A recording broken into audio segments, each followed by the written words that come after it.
प्रदीप शर्मा, मैं district president daily wager association district Poonch से belong करता हूं। और मेरा ये कहने का है आज इस बात पर है कि इस टॉपिक पर है कि आज मेरा जो है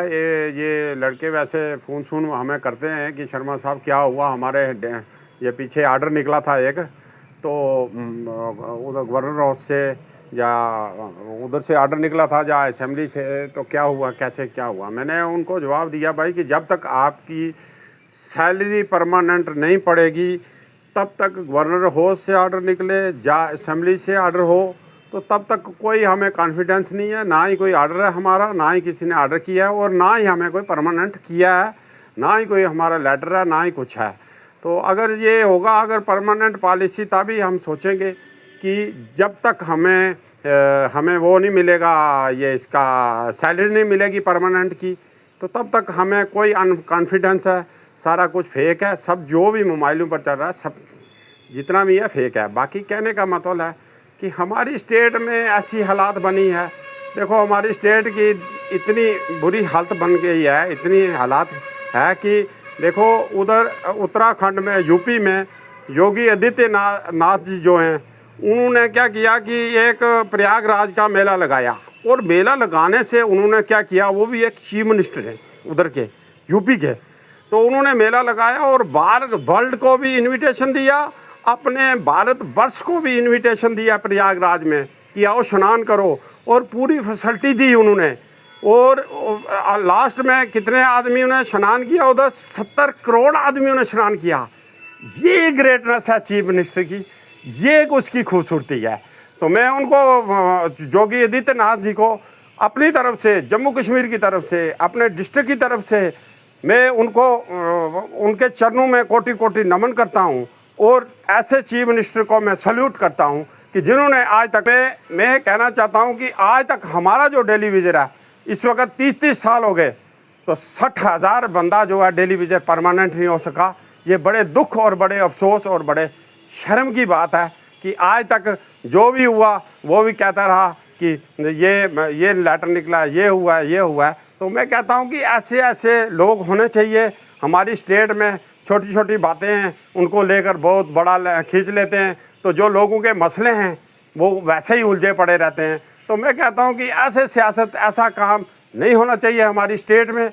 स्टेट में वही काम होना चाहिए कि लोगों के भलाई के लिए काम होना चाहिए। और आज भी देखो यूपी में, योगी आदित्यनाथ जी जो हैं ऐसे चल रहे हैं कि कोई भी घर है जो किसी को भी प्रॉब्लम आएगी तो वो खड़े हैं उधर, किसी को, मेरे ख्याल में कोई प्रॉब्लम ही नहीं है ऐसी किसी को भी। तो ऐसे मैं कहता हूँ कि ऐसे लोग जो हैं सियासत में होते हैं और जो अपनी जिम्मेवारी को निभा कर चलने वाले लोग होते हैं, ये तो इनका ही जो है हम सोचते हैं कि यही लोग हैं अच्छे और इंसानियत और सच्चाई और नेक नीति के काबिल, यही लोग रह सकते हैं। बाकी ये है कि ऐसे लोगों को हम फिर सल्यूट करते हैं कि ये इन लोगों ने,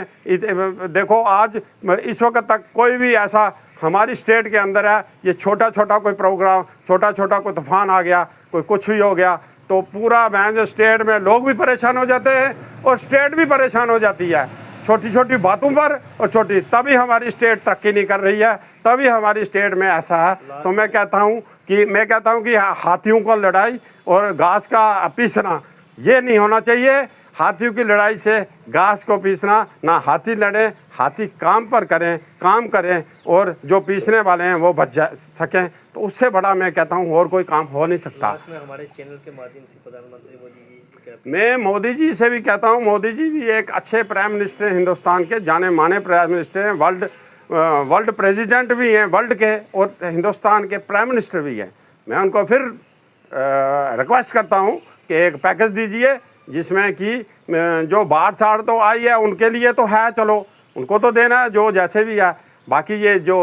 डेली वेजर हैं इनके लिए भी एक पैकेज दो ताकि हमारा डेली वेजर पक्का हो सके, ताकि मोदी साहब की जय जयकार कर सके और मोदी साहब को हर टाइम एक यादों की जंजीरों में अपने साथ रखे। और मैं इसीलिए मैं फिर रिक्वेस्ट करता हूँ कि जो हमारा जो मसला है ये पुराना मसला है, आज 30-30 सालों का मसला है। ये कोई ये नहीं है आज सरकारें आई। मैं कहता हूँ आज सरकारें बहुत बातें करती हैं, बहुत बातें करती हैं। मैं कहता हूँ 30 साल पहले सरकारें कहाँ थी, ये आज बाढ़ें आ गई तो ये मसला 30 साल पहले का है। तो हमें बाढ़ों पर नहीं इस टेलीविज़न को देखना है कि बाढ़ आ गई तो टेलीविज़न का मसला जो है उसको पीछे रख दिया, बाढ़ का आगे कर दिया। बाढ़ का भी करो, जो उनको रिलीफ देनी है वो भी बेचारे हैं, उनको भी यह उसका तमाशा नहीं बनाना है, उसको काम करना है, उस पर तमाशा नहीं बनाना है या कोई नहीं है, उनका भला करना है। ये सबसे बड़ा धर्म कर्म इंसान का होता है। मैं यही कहता हूँ, फिर रिक्वेस्ट करता हूँ, जो इंसान काम करेगा, कार्य करेगा, किसी की सेवा करेगा, उससे बड़ा कोई हो नहीं सकता। वो ही है, टोटल दखलावा नहीं देना है, रियलिटी में उतरना है। Thank you.